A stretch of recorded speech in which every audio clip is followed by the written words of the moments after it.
host this webinar today, and I'll let David say a little bit of welcome. After this initial welcome, we won't have our cameras on the whole time until the question and answer section. So David, you just want to say hi, and then I'll do my disclaimers? Sure. Good morning, folks. Thanks for joining us. I'd like to take a few minutes at the beginning of this presentation just to thank our hosts, the USDA Forest Service Forest Products Marketing Unit, and Ann Sarnicki for all her hard work. And thank you all for joining. All right. So with that, let me just let you know that in accordance with the federal law and U.S. Department of Agriculture, the Forest Service is prohibited from discriminating on the basis of race, color, national origin, sex, age, or ability. And all prohibited now you see I put that beaver in there and I can't totally read my thing, but you understand that we will not tolerate any discrimination. And if you have any complaints regarding discrimination, there is information on the right-hand side of how to contact someone and voice those complaints. For the nitty-gritty for the webinar, if you are using your phone, you have the information there to dial in, and you will need to mute your computer speakers and microphone. If you have dialed in on the phone, I am going to mute all the lines during the presentation, but then at the end when we have question and answers, they will be unmuted and you'll be able to verbally ask your questions, and other folks will need to type them into the chat box. In addition, I need to let you all know that we are recording this webinar.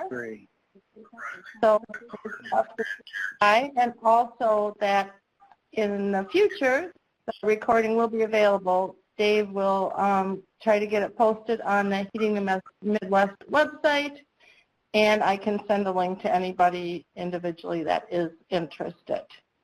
So with that, I am going to mute all your phones except for Dave and myself. Dave, actually, if you might go on mute. You may need to star 6 after I mute all the lines. We forgot to practice that. And for anybody else on the phone, if you did want to speak up while you're muted, you can star 6 at any time. So let me do that.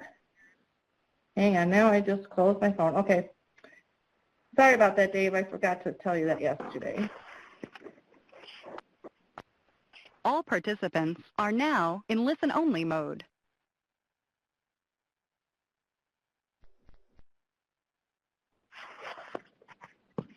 Okay. Dave, are you there? Yes. Sure. Can you hear me? Yes. We can hear you. Oh, fantastic. Take it away. All right. Well, thanks, folks, for joining us. Today's webinar is about the Midwest Biomass Exchange using an internet marketing place to help market woody and agricultural biomass. And we're just going to skip to the next slide. Ann, if you could play that video. I'd like to play a brief video that sums up the value proposition for the exchange. Now, this is a little tongue-in-cheek, so please bear with me. MBioX is a free marketplace for buying and selling woody biomass. You have biomass, we have customers. And so here's the happy farmer or sawmill owner producing a lot of biomass, but what to do with it? I know MBioX can help. Let's just post an ad on the exchange and connect with a prospective buyer magically through the power of the internet. And hopefully everything works out, funds get transferred, and the buyer is able to manufacture higher value goods or heat or industrial power, and everybody's happy. See their little happy dance. So that's the value proposition for the Midwest Biomass Exchange. Now let me tell you a little bit more about the site. So why do we have a need for the Midwest Biomass Exchange or any internet marketplace, mostly because there's a lot of biomass that is produced out there. And sometimes it's hard for buyers and sellers to connect. In fact, millions of tons of biomass are produced each year, woody and agricultural residues, and it all has to go somewhere. Certainly, the woody residues that are produced at sawmills and at manufacturing facilities, they all have to be disposed of. And that's only half true for the agricultural residues. Some of that can stay on the farm. Some of it, like used bedding and litter for livestock, that needs to go somewhere also. In fact, in the EIA, the Energy Information Agency's 2016 billion-ton report, they gave estimates for agricultural crop residue production of around 30 million tons, dry tons in 2017, and they modeled growth in production of agricultural residues under high-yield scenarios of up to 1 billion dry tons per year by 2040. Agricultural waste resources were estimated as 34 million dry tons being produced in 2017. And that's the agricultural waste resources included manure, cotton residues, grain residues, straw, various types of grain hulls, sugar cane field trash, orchard and vineyard prunings, a lot of crop residue. Forest residues were estimated, production was estimated as up to 18 million dry tons per year, 18 million dry tons in 2017, excluding residues on federal lands. Wood waste sources, meaning removals from land that's not forest land, from urban areas, rights-of-way, cities, street trees. Mill residues, urban construction and demolition materials, that material was estimated as 36 million dry tons per year in that 2016 billion-ton report under the base scenarios. So there's a lot of residue out there that could be available. Now, for many wood-using manufacturers, millwork shops, cabinet shops, residues end up being an expense for disposal, and it's helpful to try to find paying outlets to defray some of that cost. For sawmills and other primary manufacturers, residues pose another problem. You can either physically run out of space to stockpile residues, bark, chips, sawdust, on site, and that can begin to interfere with mill operation. Or another hazard is that if green residues are piled too high and for too long, they do have a chance of spontaneously combusting. This is a picture of one of the recent feedstock pile fires at the Grayling Generation Plant. I think it was 2016. So getting rid of residues is an ongoing concern. Residues also provide an opportunity for additional sales revenue, and there are a number of markets for residues.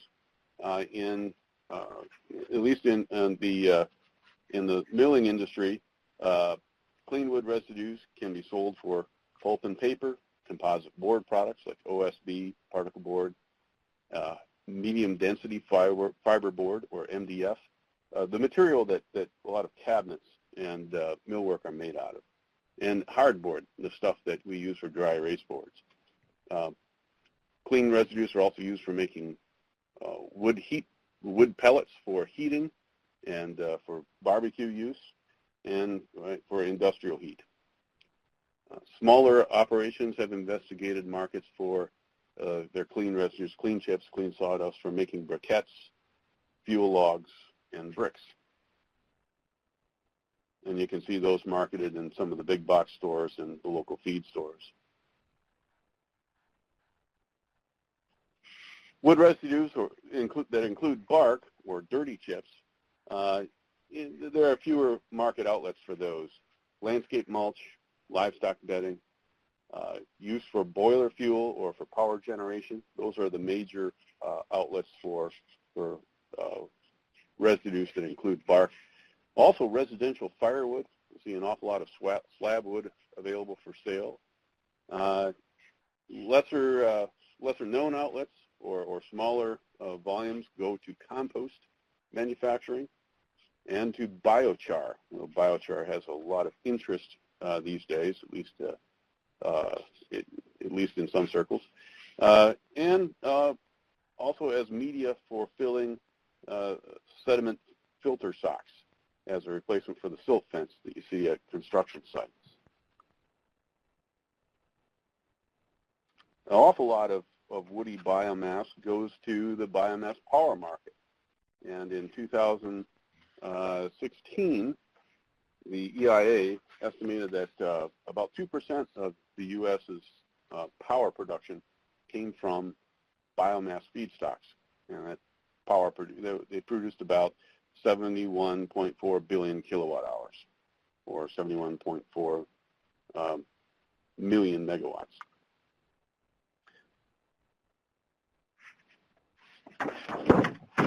Agricultural crop residues offer an opportunity for additional on-farm revenue, and arguably, the volume of ag residues produced in many states exceeds the volume of wood residues. Crop residues can be produced sustainably, but availability is often linked to the price that the farmers would receive per ton. Just like in the woody biomass market, hauling distance is a major limiting factor.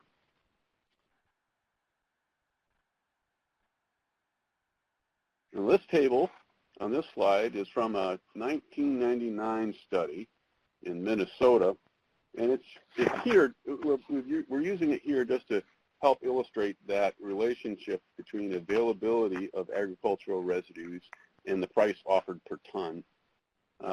Here, you can see it's. Ann, is that green arrow available to point to things? Here we go. This is it. So you can see here the quantity available in dry tons per year at $30 per dry ton, $60 a green ton. You can see that that study showed that no residues, agricultural residues, would be available. But if you get up to about $40 per dry ton, then a fair quantity starts to become available. And so, if you have residues and you're looking for opportunities to broaden your network of sales contacts, looking for additional outlets, MBioX can help. Now, MBioX's value proposition, I'll make the pitch for you. What distinguishes the Midwest Biomass Exchange from other internet marketplaces? What makes it valuable for you to join and consider participating in the Midwest Biomass Exchange? Well, the Midwest Biomass Exchange is a free internet marketplace.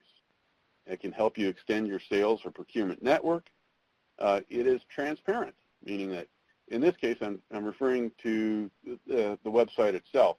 Users don't have to register. You can go on the exchange website, browse the listings, see the types of biomass that are available for sale, look at the relative proximity of the listings to your location, and decide for yourself if it's worth joining. The Midwest Biomass Exchange's functionality allows a fairly safe way to communicate with potential sales prospects. We have a secure utility for emailing users on the exchange. So if you find a listing that you're interested in, you can use that email utility, and it will shield your actual email address from the prospective buyer, so you won't get any spam from those that are just trolling the internet. And I'll tell you more about that as we go through this presentation. The Midwest Biomass Exchange is focused mostly on woody and agricultural biomass. We won't find a whole lot of extra stuff or chaff, to use the agricultural parlance, in the exchange. The focus is on the U.S. and Canada. although a strong focus on the Midwest, we will accept ads for biomass and wanted ads from anywhere in the U.S. and Canada. And that focus is primarily to come in line with the service area for Heating the Midwest. Heating the Midwest is, by its name, an organization focused on using biomass for industrial heat in residential heat in the Midwestern states, but also to avoid a lot of other complications that come with trying to screen and verify the authenticity of inquiries from international buyers and deal with the complexities of international trade. So that focus is kind of self-serving as well. I'll give you a little history on the Midwest Biomass Exchange. How did we get here? How did Heating the Midwest get involved in revamping an internet marketplace? It all began with the Minneapolis Biomass Exchange, which is a very successful marketplace that had been initiated by AURI in Minnesota in partnership with the Minnesota Clean Energy Resource Team, or CERTS. So they developed an initial biomass exchange on the internet, and later on they were contacted by a young man named Kevin Triemstra, who expressed interest in collaborating on developing a more interactive website. However, there ended up being some issues with converting a website that was funded by a state-sponsored grant to a for-profit platform. So Kevin developed a separate website with an interest in facilitating biomass sales and brokerage service and offering brokerage services as part of that business plan. However, over time, he became involved in other things, took on a new job, moved to California, and that's where he remains today. But he retained an interest in supporting biomass markets, and he maintained the Minneapolis Biomass Exchange until around 2016, when Heating the Midwest, being involved in trying to stimulate use of woody biomass, ran across the website in one of their action teams. And Heating the Midwest approached Kevin, expressed interest in doing something similar in the Midwestern area but more closely focused on woody biomass and agricultural biomass. The Minneapolis Biomass Exchange over time began to have more and more activity, mostly from brokering sales of hay and other livestock feed materials.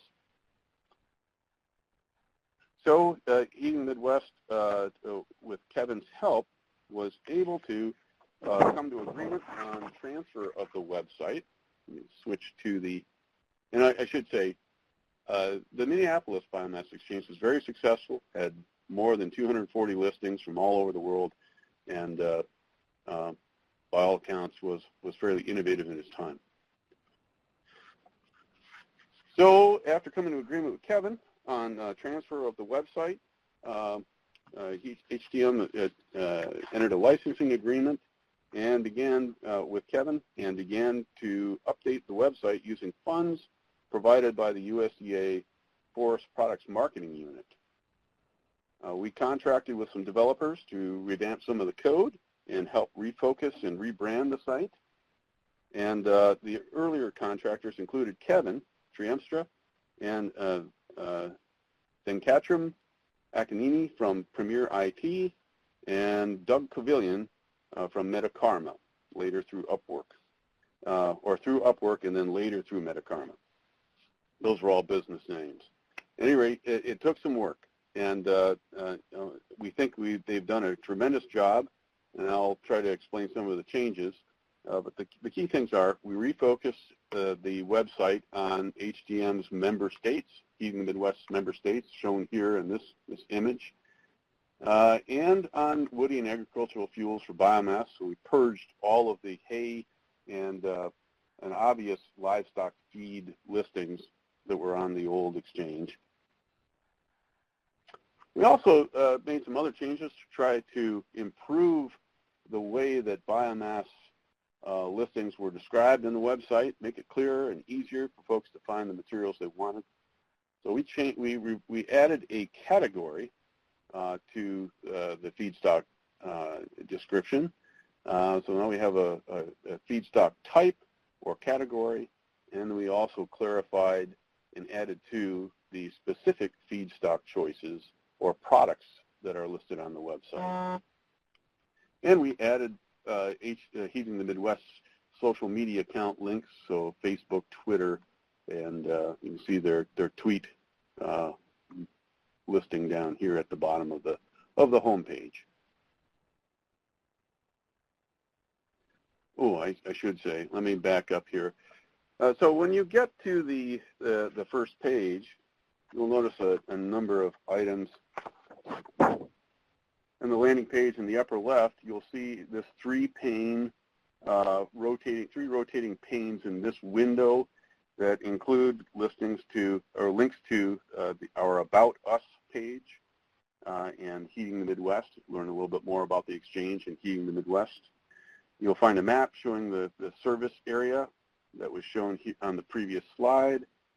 And you'll see a short video, the one that we showed at the beginning of this webinar, describing the site. You also see, if I can find that arrow, here there are links for creating a listing and viewing all listings under both the For Sale pane and the Wanted pane. And here on the home page, these listings, these are the most recent listings on the site, both Wanted and For Sale. Up here on in the title bar and the banner section on the home page, you'll see a link called Support. Under that, you'll find frequently asked questions, more about us here, and a sample biomass contract.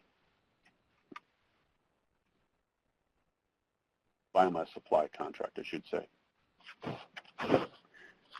All right, so if you click on that link for View All Listings, this page will result, and you'll see listings are organized there by distance from your location. There's a box here for you to enter a zip code for your location, or you could just type in your town name and state in plain English, and hopefully it will recognize that. This is tied to Google Maps, and that's how we get these distances that show up. So it shows the listings in relation to how far they are from you. Then you have a category for describing the types of biomass and specific products within category for each biomass. Some indication of the frequency of the availability of that biomass. And here under the seller column, right now it just says, if you just are viewing this first time going to the website, you'll see it just says sign in to view seller. If you register, you can see the actual seller's username. If you click on Map View over here, a Google Map page will pop up with the little red balloons showing the locations of the biomass listings. Now this location, let's see, where the heck is my green arrow? There it is. Hold still, Ann. I got it.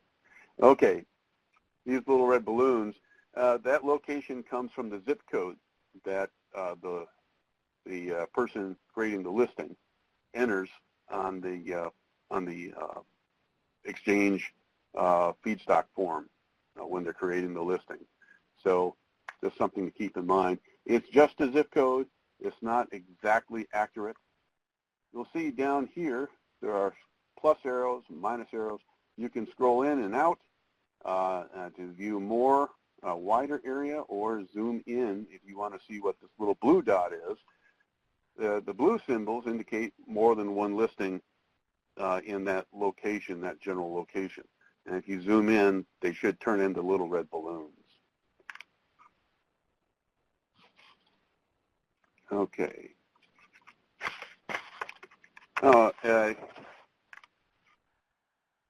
Now, if you also, let's see if I can find my arrow again.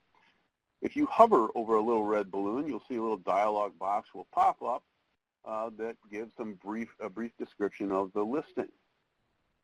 If you want to see more about the listing, you'll see it says see more details. That's a link. You click on that link, and you'll be sent to the full listing for that user's biomass. So you see here this listing is for woody residue chips. Wood residue is the category. Chips is a specific product.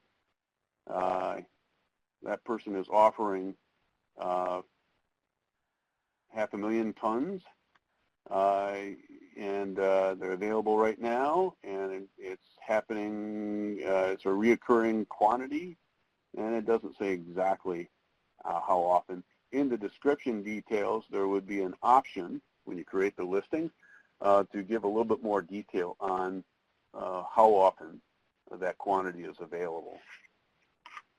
The location of the lister, this material is available from a location in Sandstone, Minnesota.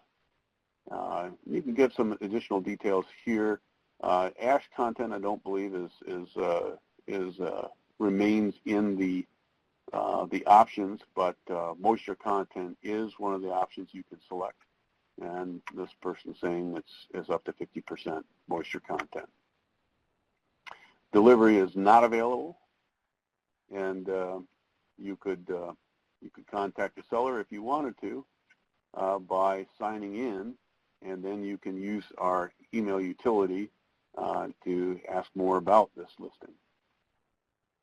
So signing in. Over here, there's on the in the upper right, you'll see there's a link for sign in, and you'd be prompted to either register. I have to move my green arrow. Sign in or register to become a registered user, and then you'll be able to view the seller's username and actually send them an email. Here it is, an example of signing into your account. Don't everyone try to sign in as Dave Newman. Trust me, you'll never figure out the password. Once you sign in, then you can see the seller's name, Carlson Timber, and you have some indication of when they were last on the website, so how frequently they've been active on the site. And in this case, this listing, the user hasn't been on the site, hasn't been active on the site in the last 3 months. There's a link for sending a message.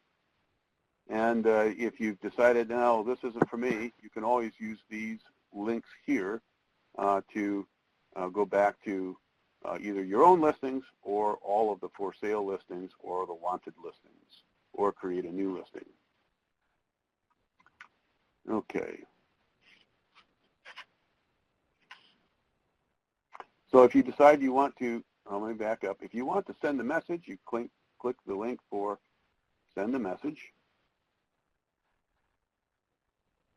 And then our email utility pops up. And you'll type in your message here in this dialog box.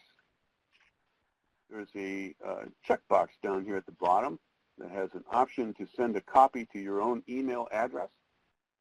And what happens when you finish typing your message and clicking send, this message will be sent to the inbox for that user within the Exchange website, and it will be copied to their personal or work email address that they use to register for the site. So it prevents this functionality will prevent some unwanted spam from bombing your mailbox from anyone just surfing the internet. Okay, I was tempted to hit send myself just now. Okay, if you want to go further and actually create a for sale or want ad on the site, go back to the home page, and if I can find my green arrow again, here it is. On that home page, you can click Create a Listing under For Sale or over here under Wanted, and either one will work. And a box will pop up, a form will pop up that you'll fill out with information for the type of biomass you want to buy or sell. Now, the first option is to select a feedstock type or category. In those categories, there are many, quite a few, and I'll go through those on the next slide. But you'll see a number of categories offered there for a specific or for feedstock type. Then your next, you'll select a specific feedstock or a specific product. Now, all of the categories and specific feedstock types or products are listed on our frequently asked questions page. So if you go to our home page, and in the upper right corner, you'll see a link for support. Under that, you'll see frequently asked questions or FAQ. Click on that and scroll down in the resulting page. You'll see this question: what types of biomass can I list on your site? And those categories include mill and manufacturer residues, timber harvest residues, urban and right-of-way, trimming and tree removals, pellets, briquettes, and pressed fuel logs. Let's see. Recycled wood, wood energy crops, grass energy crops, ag crop residues, used livestock bedding. And I believe that's the last one. And then there are many other categories within that. For example, under agricultural crop residues, there are corn cobs, corn stover, fruit pits, grass screenings, malting byproducts, oat hulls, rice hulls, soybean stover. I didn't even know what stover was. Well, not to be confused with stovetop stuffing, but manufacturer stovetop stuffing. I cracked myself up. At any rate, so you can select what type of the category and the specific product to describe your biomass. The next step is to move on and describe the quantity of biomass that you want to sell here in the quantity box. And the units, tons, number of bales, truckloads, some unit to describe that quantity. So we're looking for a number and quantity and then a unit. We ask for a price per unit. We don't make that public. We just use that internally for developing additional information about woody and agricultural biomass. So that's something we keep private, but we do require some type of price to be listed, at least when you create the listing. Moisture content range. Here it's described as minimum to maximum moisture content, and there's some categories that you can choose from that sort of makes sense from a woody and agricultural biomass standpoint. And then there's a box for describing, verbally describing, providing more information about the product you intend to sell or that you want to buy. Next, you'll have an option to choose frequency, one time versus reoccurring, so it's just those two choices. Then there's a text box you can fill in for frequency details. You could put in, for an example, per year, per month, weekly, daily. And there's a checkbox for is the delivery available, and that's just a yes/no toggle. No issue if you don't want to commit to delivery. And then you'll have an option to describe your plant's location. Again, this is used for the.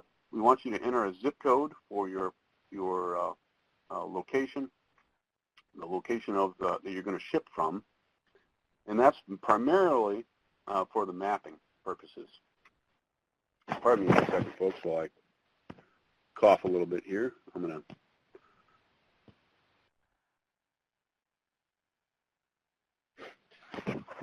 All right. And let me just pause there and ask if there are any questions. Ann, could you help folks unmute? Yes. Right now, everybody's in mute, and if you dialed it on the phone, you can *6 to ask a question or type in the chat box. I see we have a question, looks like, coming in here, Dave.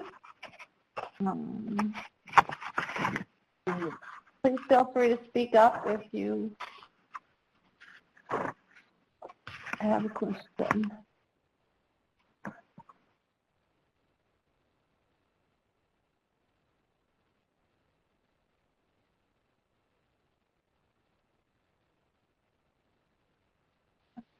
I don't know what happened to her. Well, if there are no other questions, I guess we could just continue on. And if folks just type in, go ahead and, oh, do you see Kate's question, Dave? Is the website is that incorrect, or I can retype it, or you can? What is the link to the website? It should be www.mbiox.com. I had that trouble last night. I thought it was just my internet. That's the correct address for the website, and it should be working. Huh. We're paying for it to work. I'm sorry. I'll go ahead and check it, too, as we carry on here. And folks, feel free to continue to put questions in the chat box, and we can grab those at the end then, too. All right, okay, Dave, I'll let you carry on. All right. There are a few other resources on the BioExchange website. They're under the support menu on the home page. There's a frequently asked questions page that has many of the commonly asked questions. There are a few demonstration videos for how to use the site. There's a sample biomass supply contract, and we added a page that describes quality control lab services and provides some listings there for quality control services in Midwestern states. So it is recommended that when you consider entering into an agreement to buy biomass, that you can, if the product you intend to make is sensitive and has pretty tight requirements, it's worthwhile getting a sample tested, representative sample tested from the prospective supplier. And there are quality control labs that will help you do that. And that's not a service that Heating Midwest or the exchange is able to offer, but we've tried to provide some links to sources that can help you with that. So how does Midwest Biomass Exchange work? I'm going to make a pitch to you here. Heating the Midwest is a nonprofit. Heating the Midwest mission is to encourage the use of woody biomass for heat and power in Midwestern states and promote the growth of the industry generally. I'm paraphrasing quite a bit, but that's essentially its mission. And it undertook support and redevelopment of the exchange in line with that mission. The exchange itself does need some annual support just to keep up with the ongoing changes in software, coding, repair things that go wrong. For instance, today it sounds like you can't get to the exchange. We do have some ongoing expenses for developer time to keep it on the web and running smoothly. Some of the code that the exchange was written in is pretty antiquated now, and we know that we're going to have to start replacing chunks of it with the current code that's in vogue, basically. expenses being about $5,000 a year to host the site and do that annual maintenance and continually invest in upgrades to improve the functionality and value for users of the exchange. So what Heating Midwest proposes is to seek sponsorships to help support that ongoing maintenance and continual improvement from buyers, sellers, and other industry folks that would benefit from use of the site. Let me switch to the next page. So we hope to seek about 10 sponsors per year and recognize sponsors through ad placement on the Biomass Exchange website. And you can see a couple of examples here. Let me grab my arrow again.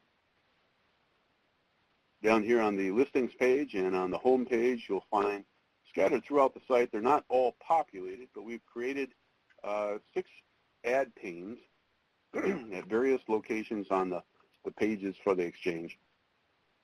Pardon me, I'll stop a little bit here.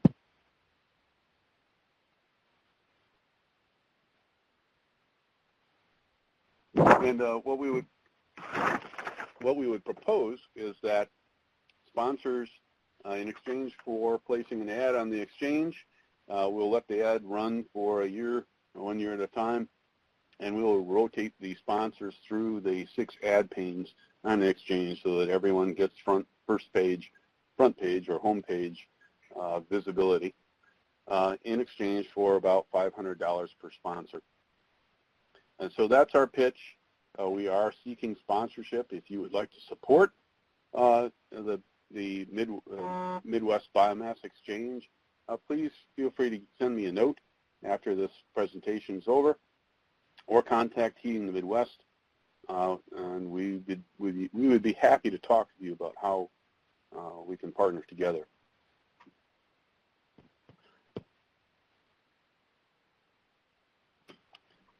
All right, and also if you are interested in participating in the exchange and have questions about how to create an ad or access the site, hopefully when the exchange is actually working on the internet, again, send me a note and I would be happy to help you. Here's our own version of a chipper. That's my portable chipping machine. I understand that there are commercial uses for chips.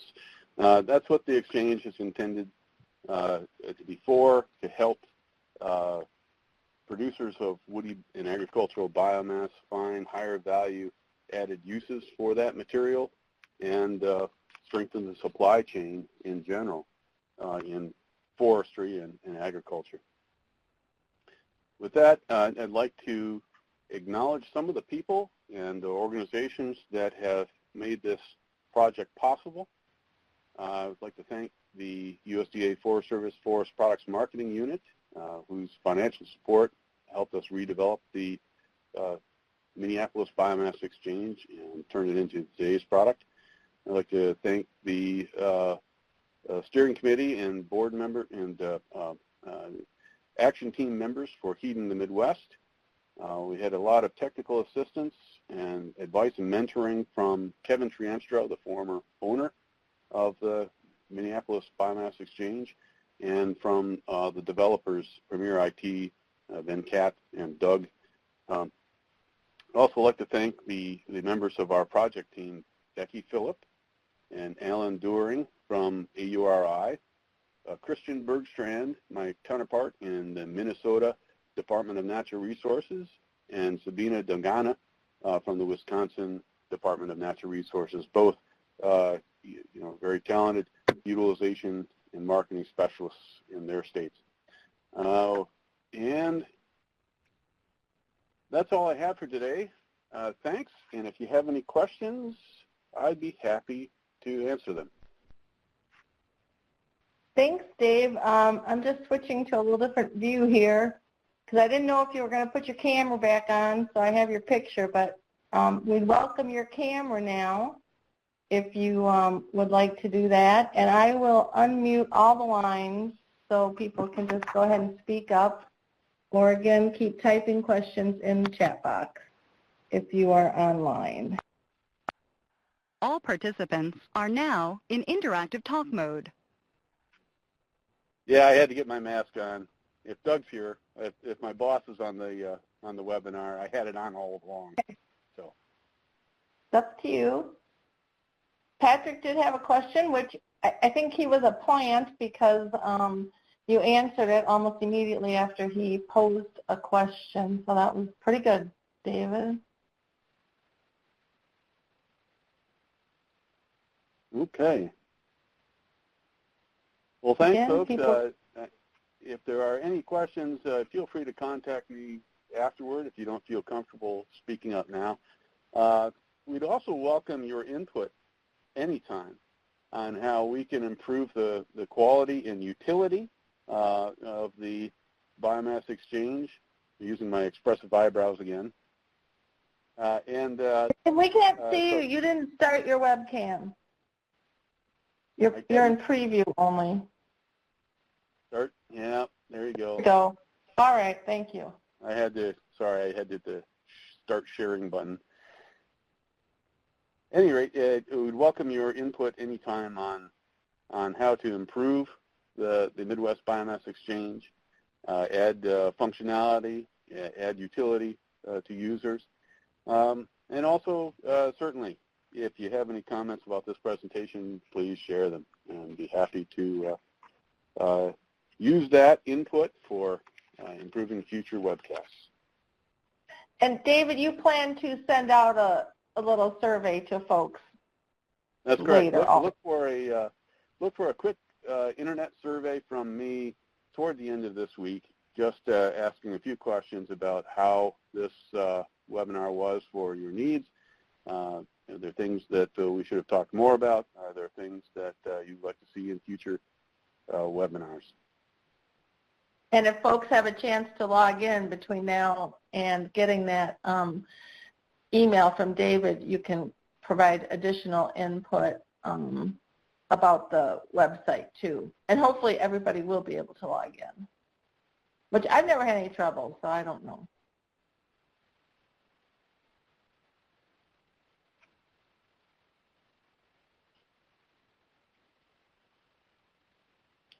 Getting a few typings in here. I don't know if there's any more questions. Again, if you are online only and not on the phone, I won't be able to hear your. We won't be able to hear your questions. You'll have to type those in the chat box. But if you have called in on the phone, you can speak up.